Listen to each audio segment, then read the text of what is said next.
call to the honourable member for McKellar. Thank you, Mr Speaker. My question is to the Prime Minister. Overnight, Israel approved new measures that attempt to legalise settlement expansion and land confiscation in the occupied West Bank. Given that Australia has recognised the State of Palestine, that these settlements are illegal under international law and that Australia has used targeted sanctions elsewhere, will the Prime Minister sanction Israeli institutions and officials linked to the settlement expansion and strongly reiterate Australia's commitment to the two-state solution? Thank you. Call to the Deputy Prime Minister. Well, I thank the member for her question. And in doing so, I note the timing of the question. The government has in place sanctions in respect of Israel, which have been announced and well publicised.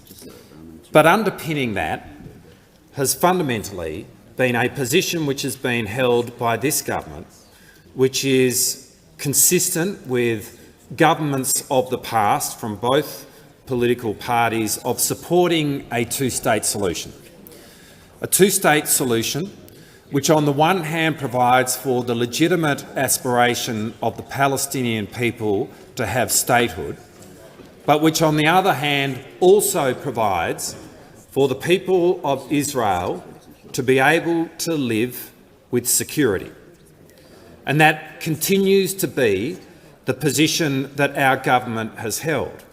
And in the face of the very complex situation which has evidently played out in the Middle East, every step that we have taken as a government has been underpinned by that very clear position.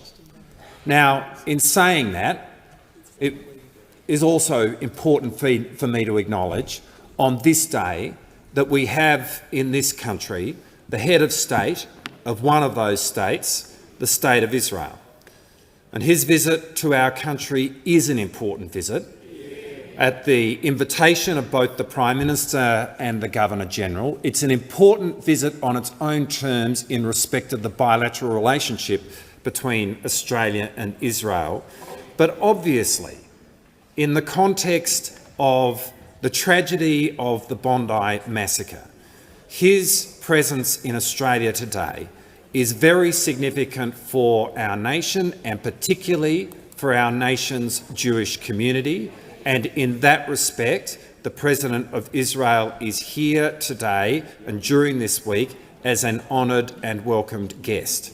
And he is so utterly consistent with the position that this government holds in supporting a two-state solution.